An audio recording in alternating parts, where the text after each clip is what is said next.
Hello दोस्तों, नमस्कार। आज के सेशन में आपका स्वागत है। जो आ गए हैं वो मुझे लाइव चैट में हाय बोल दीजिए प्लीज़, ठीक है, जिससे कि समझ में आ सके कि कौन कौन आ गए हैं, ठीक है। और आज का जो हमारा सेशन है, जैसा कि आपको पता ही होगा, टाइटल तो देख ही लिया होगा, आज है part 4 of our chapter chemical reactions and equations, ठीक है। तो आज का सेशन बहुत ही ज़्यादा इंपॉर्टेंट है from exam point of view, क्योंकि यहाँ से एग्जाम में क्वेश्चन बनते हैं बहुत बार, ठीक है, बहुत बार बनते हैं। तो ये तो आपको पता ही है कि ये 10th स्टैंडर्ड का साइंस 1 का 3rd चैप्टर है, ठीक है। लाइव चैट में हाई डाल दिया है। तो देखिए एजेंडा ऑफ द सेशन, आज हम क्या पढ़ने वाले हैं। तो आज हम पढ़ने वाले solving questions based on balancing of equations, मतलब इक्वेशंस को कैसे बैलेंस किया जाता है, इस पे बेस्ड हम क्वेश्चंस को सॉल्व करने वाले हैं, ठीक है। तो देखिए बहुत सारे, मैं अभी अभी आपके लिए 3 क्वेश्चन ला रहा हूँ। वैसे 3 क्वेश्चन बहुत सारे ही होते हैं in this thing, okay, in this particular thing. और देखिए कभी भी एग्जाम के अंदर आपको इससे बाहर का नहीं पूछा जाता है, मतलब आपकी एक्सरसाइज और आपकी टेक्स्ट बुक, इन दोनों में से ही आपको एग्जाम में पूछा जाएगा। इसके बाहर से कभी भी कुछ नहीं आने वाला। तो जिन लोगों को टेंशन है कि कैसे करते हैं, वो लोग अभी के लिए बहुत ज्यादा टेंशन ना ले, लेकिन रटो भी मत, ठीक है। रटोगे तो फंस जाओगे, बता रहा हूं मैं, अभी नहीं तो आगे जाके फंसोगे, लेकिन रटना मत, ठीक है। तो इसीलिए पूरा लॉजिक समझो, इसलिए तो मैं एक्सप्लेन कर रहा हूँ। नहीं तो मुझे क्या है, मैं सीधे सीधे आपको पीडीएफ दे देता, पढ़ लो भाई, सब लोग एक्सप्लेन नहीं करते बैठना, तो इसलिए एक्सप्लेन करने वाला हूँ। सो पहला आपको टेक्स्ट बुक का ही ये क्वेश्चन है और इसका मैं आंसर बता रहा हूँ। Write down the steps in balancing the equation nitrogen, that is nitrogen gas plus hydrogen gas gives ये NH3, ठीक है। तो हम NH3 को आई थिंक नाइट्रिक एसिड कहते हैं, ठीक है, आई थिंक नाइट्रिक एसिड कहते हैं। तो देखिए स्टेप 1 क्या है, right the given chemical equation. जैसे यहाँ पे लिखा है वैसे ही आपके आंसर में लिखा होना चाहिए। एग्जाम में आंसर लिखते समय इतना लंबा लिखना पड़ेगा, क्योंकि ये क्वेश्चन 3 या 4 मार्क के लिए आने वाला है, तो आपको थोड़ा लंबा लिखना पड़ेगा। तो देखिए सबसे पहले आपको केमिकल इक्वेशन लिखनी है वापस, तो ये हो गया स्टेप 1 हमारा, ठीक है। अब देखिए स्टेप 2 क्या है। स्टेप 2 में हमें करना है check whether the equation 1 is balanced or not by comparing the number of atoms of various elements present on the two sides of the equation। तो अब देखिए हमें क्या करना है, जो इक्वेशन 1 है इसे हमने इक्वेशन 1 माना है, ठीक है। और फिर क्या करना है, हमें चेक करना है दोनों साइड पे नंबर ऑफ एटम सेम है क्या। तो आपने ऐसी टेबल बनाई, ठीक है, ऐसी टेबल बनाओगे तो देख सकते हो नाइट्रोजन के लेफ्ट साइड पे 2 एटम, राइट साइड पे एक ही एटम। हाइड्रोजन लेफ्ट साइड पे 2 एटम, राइट साइड पे 3 एटम। तो देखिए यहाँ पे अपने को देखने को मिलता है, it can be seen that the equation is unbalanced, क्योंकि यहाँ पे number of atoms of various elements on the 2 sides of the equation is not equal. Simple. तो चलिए आगे बढ़ते हैं। अभी से हम कैसे करेंगे, स्टेप 3 पे चलते हैं। देखिए यहाँ पे क्या होता है, NH3 contains the maximum number of atoms. तो देखिए आप यहाँ पे क्लियरली देख सकते हैं कि जो N2 है, H2 है, यहाँ पे तो 2 ही एटम्स होंगे, है कि नहीं, वहां पे तो 2 ही एटम्स होंगे। लेकिन जो NH3 है उसमें 4 एटम होंगे, 3 हाइड्रोजन, 3 और 1 नाइट्रोजन, मतलब टोटल 4 एटम हो गए। तो इसलिए हम NH3 को कंसीडर करेंगे। तो अब नाइट्रोजन एटम्स को पहले बैलेंस कर लेते हैं। अब नाइट्रोजन एटम्स को हमने क्यों चुना, वो अपने एक्चुअली में मर्जी हो सकती है, या फिर एक और चीज है कि अगर आपको हाइड्रोजन बैलेंस करना है, ठीक है, अगर आपको हाइड्रोजन बैलेंस करना है तो आप देख सकते हैं इस साइड पे 2 है, इस साइड पे 3 है, आप बैलेंस कैसे करोगे, यहाँ पे आपको दिक्कत आ जाएगी, ठीक है। इसको बैलेंस करने में मतलब दोनों तरफ आपको मल्टीप्लीकेशन करना पड़ेगा, इसीलिए आप क्या करते हो, पहले नाइट्रोजन को चूज करते हो, ठीक है, क्योंकि ये कन्वीनियंट है। यहाँ पे एक ही नाइट्रोजन है, यहाँ पे 2 नाइट्रोजन है, मतलब लेफ्ट साइड वाली इक्वेशन में जो उतना पार्ट दिया हुआ है उसको 2 से मल्टीप्लाई कर डालो, अपना काम हो जाएगा। सॉरी, राइट साइड पे 2 से मल्टीप्लाई कर डालो, अपना काम हो जाएगा।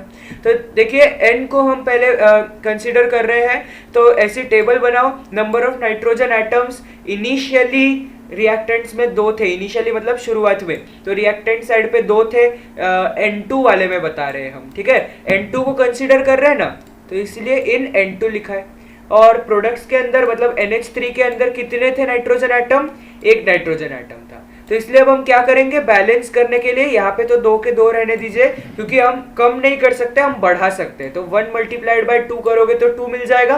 तो इसलिए हम क्या करते हैं, यहाँ पे इक्वेशन 2 बनाते हैं। और इक्वेशन 2 में हम क्या करने वाले हैं, वहां पे हम N2 नहीं NH3, इस NH3 को 2 से मल्टीप्लाई कर डालेंगे। ठीक है, इसको हम 2 से मल्टीप्लाई कर डालेंगे। ओके, तो देखिए write down the resulting equation 2, ये से आप इक्वेशन लिख लीजिए जो बनी है अभी अभी।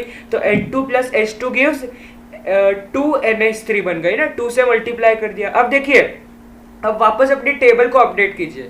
तो टेबल में आपको क्या मिलेगा, लेफ्ट साइड पे 2 नाइट्रोजन, राइट साइड पे 2 नाइट्रोजन। भाई 2n मतलब 2 मल्टीप्लाइड बाय 1। कभी भी अगर आपको NH3 दिया हुआ है, NH3 दिया हुआ है, तो इसका मतलब होता है N1H3। बस लिखा हुआ नहीं है इसलिए, नहीं तो कंसीडर आपको यही करना होता है N1H3। और अगर ऐसे 2 लग जाए तो मतलब ये 2 इससे भी मल्टीप्लाइड है और इससे भी मल्टीप्लाइड है। तो इसका मतलब इसके अंदर नाइट्रोजन के 1 2 2 एटम है और हाइड्रोजन के 3 2 6 एटम है। तो आप देख सकते हैं लेफ्ट साइड पे आपके पास हाइड्रोजन के 2 ही एटम्स थे, अब राइट साइड पे आपके पास 6 एटम्स हो गए। तो अभी आपको क्या करना पड़ेगा, वापस बैलेंस कीजिए।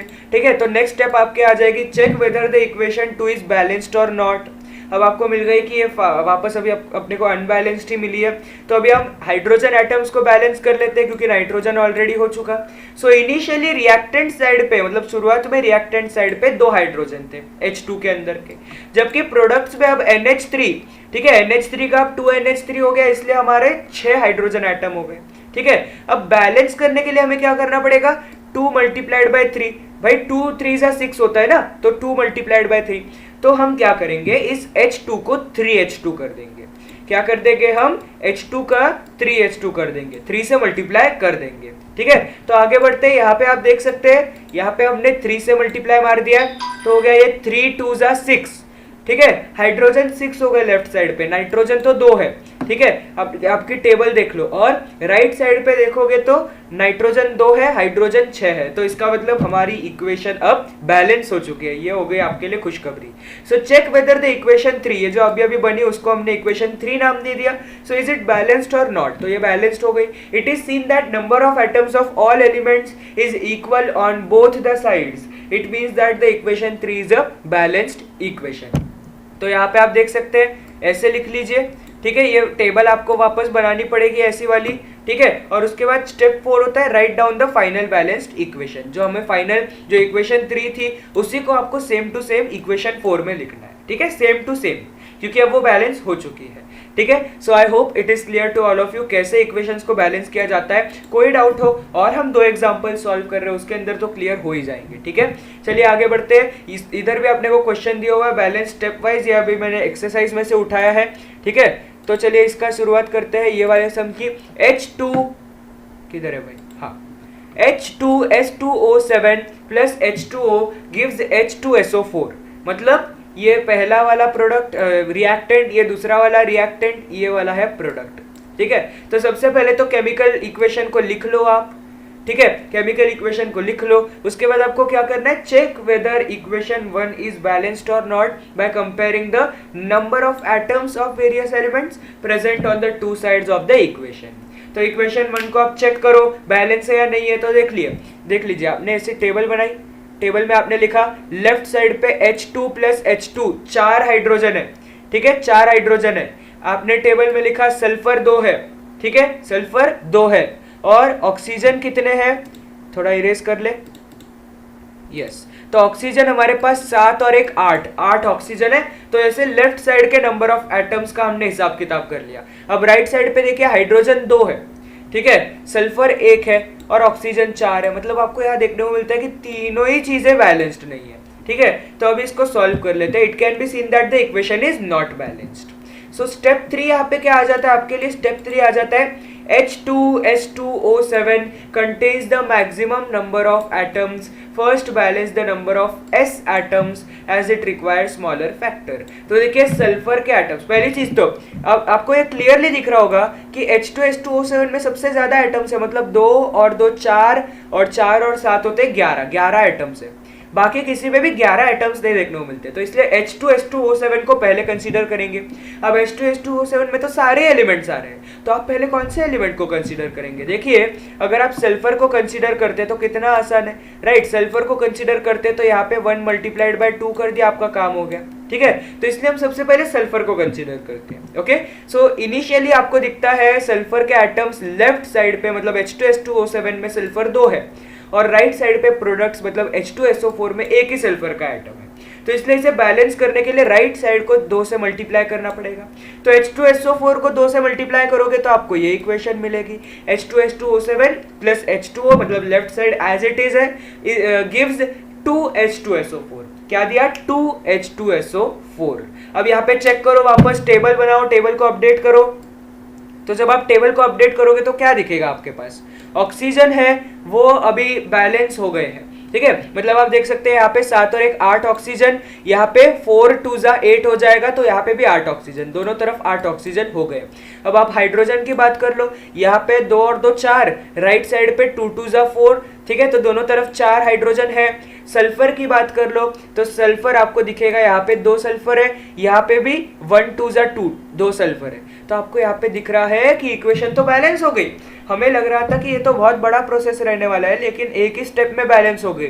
और फिर उसके बाद स्टेप 4 फाइनल बैलेंस्ड इक्वेशन को आपको सेम टू सेम, मतलब इक्वेशन 2 है वही आपकी इक्वेशन 3 बना के लिख देनी है, ठीक है। ये हो गया आपका step 4। Is it clear? I hope it is clear to all of you. Please tell me in the live chat, okay. और अभी तक लाइक ना किया हो तो लाइक कर देना। चलिए नेक्स्ट क्वेश्चन पे बढ़ते हैं, और ये हमारा लास्ट क्वेश्चन है आज के सेशन के लिए।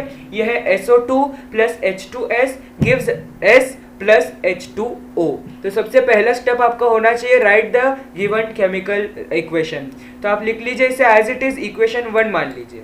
अब देखिए स्टेप 2 वही चीज है कि इक्वेशन 1 बैलेंस्ड है या नहीं है, उसे आपको चेक करना है। कैसे चेक करना है? Comparing the number of atoms of various elements present on the 2 sides of the equation. ये टेबल बनाओ, ठीक है। तो यहाँ पे आपको दिखेगा ऑक्सीजन रिएक्टेंट्स, मतलब लेफ्ट साइड पे कितना ऑक्सीजन है? O2, बस 2 ही ऑक्सीजन है। और राइट साइड पे 1 ऑक्सीजन है, यहाँ पे H2O का ये O सिर्फ एक अकेला ऑक्सीजन।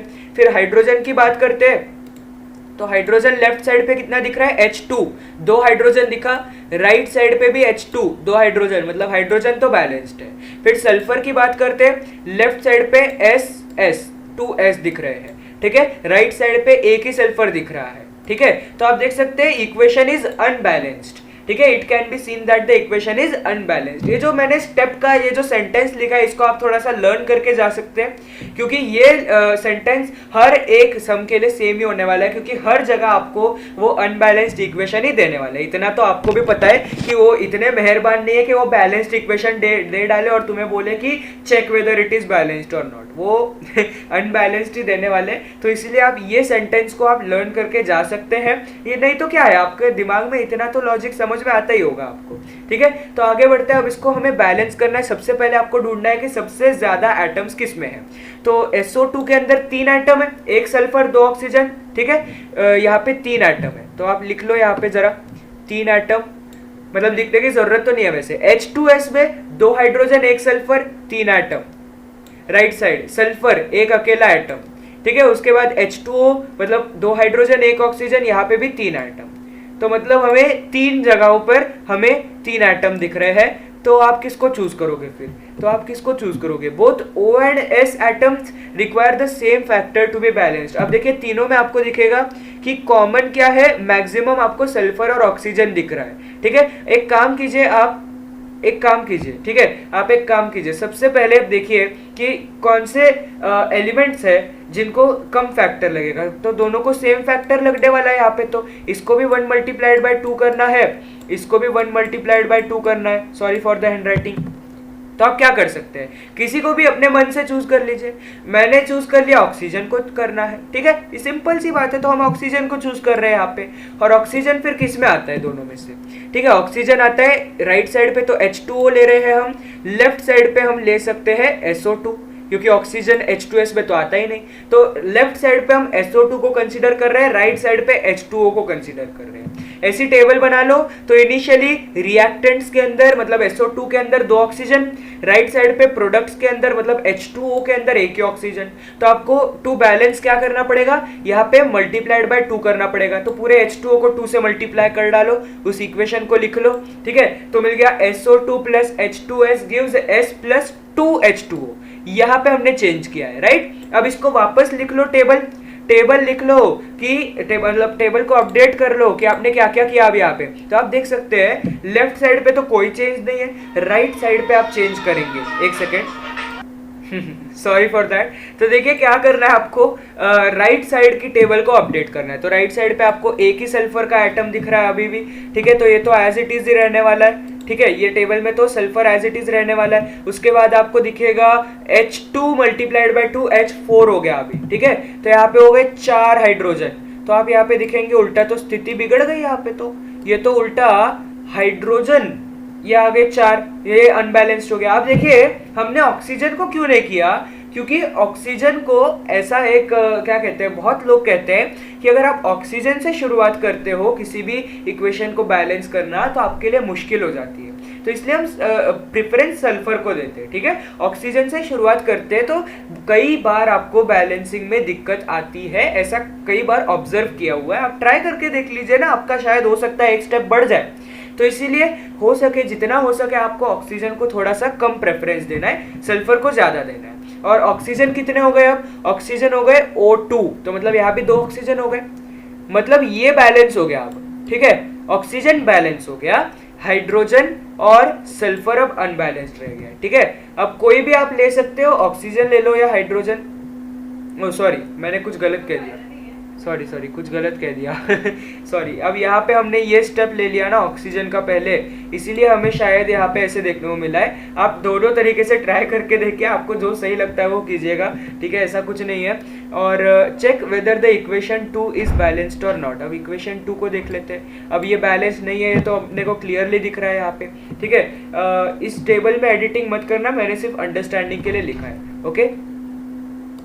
तो चलिए आगे बढ़ते हैं। जो हमें नेक्स्ट चीज देखनी है, check whether the equation 2 is, अच्छा ये तो हो गया ना, H एंड S atoms are unbalanced, hydrogen और सल्फर तो अनबैलेंस्ड दिख गए। Now let us balance the number of hydrogen atoms first. पहले हाइड्रोजन के कर देते हैं, ठीक है, कोई बात नहीं, हाइड्रोजन के कर लेते हैं। सल्फर के करने हैं, सल्फर के कर लो, कोई फर्क नहीं पड़ता।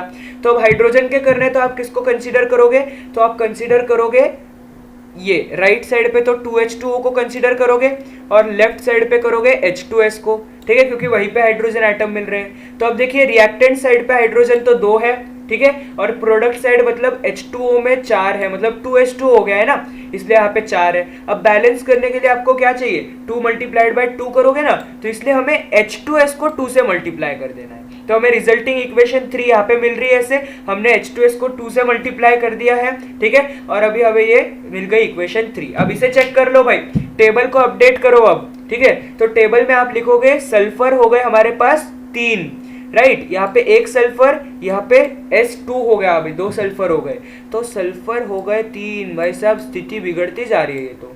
आगे बढ़ते हैं। जो ऑक्सीजन है, ऑक्सीजन तो अब 2 ही रहेंगे यहाँ पे, कोई फर्क नहीं। जबकि अगर आप हाइड्रोजन की बात करें तो हाइड्रोजन हो गए 2 2 4, तो हाइड्रोजन अब यहाँ पे बैलेंस हो चुका है, ठीक है, हाइड्रोजन बैलेंस हो चुका है। अब सल्फर की बात कर लेते हैं, ठीक है, सल्फर बेचारा कब से वेट कर रहा है, सल्फर की बात कर लेते हैं। तो सल्फर हो गए हैं हमारे पास 3 लेफ्ट साइड पे और प्रोडक्ट्स में 1, तो इसको 1 मल्टीप्लाइड बाय 3 करना पड़ेगा, ये तो आपको पता ही है। तो अब देखिए यहाँ पे क्या करना पड़ेगा अभी, ठीक है, यहाँ पे अभी क्या करना पड़ेगा, देखिए, check whether the equation 3 is balanced और not, the number of sulphur atoms is unbalanced, so let us balance the number of sulphur atoms. तो अभी आपको क्या करना है, यहाँ पे इसको कंसीडर करना है, कहाँ गया, हाँ इसे, किधर गया, अरे सॉरी, तो आपको पहले तो इसे कंसीडर करना है अभी SO2 को, ठीक है, और राइट साइड पे आपको S को कंसीडर करना है, क्योंकि आपने ऑलरेडी 2H2O किया है, तो अभी इसको कंसीडर मत कर लेना। एक्चुअली इसे कंसीडर कर भी नहीं सकते क्योंकि यहाँ तो सल्फर है ही नहीं, ठीक है, तो आपको इसे कंसीडर करना है, और लेफ्ट साइड पे आपको SO2 को कंसीडर करना है, क्योंकि आप मल्टीप्लाई तो SO2 को ही करेंगे यहाँ पे, ठीक है। तो अब देखिए यहाँ पे इवन H2S को भी कंसीडर करें तो भी चलेगा। तो number of sulphur atoms initially reactants में अपने को दिखते हैं कि H2 और H2S का मिलाकर हमारे पास 3 सल्फर एटम्स है, जबकि प्रोडक्ट्स में हमें सल्फर का सिर्फ एक ही एटम दिखता है। तो बैलेंस करने के लिए हम 1 मल्टीप्लाइड बाय 3 मतलब 3S लिखेंगे, ठीक है, प्रोडक्ट्स के अंदर। अब टेबल को अपडेट करने की कोई जरूरत ही नहीं है, क्योंकि क्लियरली जो सल्फर है प्रोडक्ट साइड में वो अकेला है, तो 1 का 3 हो ही गया होगा, ठीक है। तो इसीलिए अब फिर भी आपको टेबल अपडेट करने की ज़रूरत तो है, आपको ये लिखना ज़रूरी होता है एग्जाम के अंदर, तो लिख लीजिएगा। वैसे मैं बिना देखे भी बता ही सकते हैं हम इजीली कि यहाँ पे 3 के 3 बैलेंस हो गए होंगे। तो यहाँ पे हम देख सकते हैं equation 4 is a balanced equation और फाइनल बैलेंस्ड इक्वेशन आपको एज इट इज लिखनी है, ठीक है। सो आई होप दोस्तों आज के सेशन में मैंने जो भी बताया वो आपको समझ में आया होगा। आपका आज का होमवर्क ये है कि आपको एक्सरसाइज के कुछ क्वेश्चंस को सॉल्व करना है, ठीक है। एक्सरसाइज में भी आपको दिए हुए हैं, प्लस आपको अंदर टेक्स्ट बुक में भी दिए हुए हैं, तो उसे आप सॉल्व कीजिएगा। कोई भी डाउट आ रहे हो मुझे कमेंट सेक्शन में डालिएगा, मैं सबके सोल्यूशंस आपको लास्ट सेशन में देने ही वाला हूँ। तो इसलिए अगर कोई ना भी हो रहा हो तो टेंशन मत लो, आपको मिलने ही वाला है, ठीक है। दूसरा चैनल है द स्टडी शैक बाय संकेत मनियार, इसके ऊपर बहुत सारे वीडियोस हैं, तो इसे जरूर सब्सक्राइब कर लेना। और अगर आपको एनटीएससी के नोट्स चाहिए या बोर्ड एग्जाम का प्रैक्टिस पेपर चाहिए तो मुझे आप ईमेल कर सकते हैं, यहाँ पे मेरा ईमेल आईडी दिया हुआ है, ठीक है। So you can email me over here and this is my Instagram ID. So thank you so much for watching. Please like करना दोस्तों और शेयर करना अपने दोस्तों के साथ। नेक्स्ट टाइम आते समय अपने एक दोस्त को बुला के लाना, एंड सब्सक्राइब ना किया हो तो चैनल को सब्सक्राइब जरूर कर देना। So thank you so much once again and I am Sanket Maniyar. Bye bye.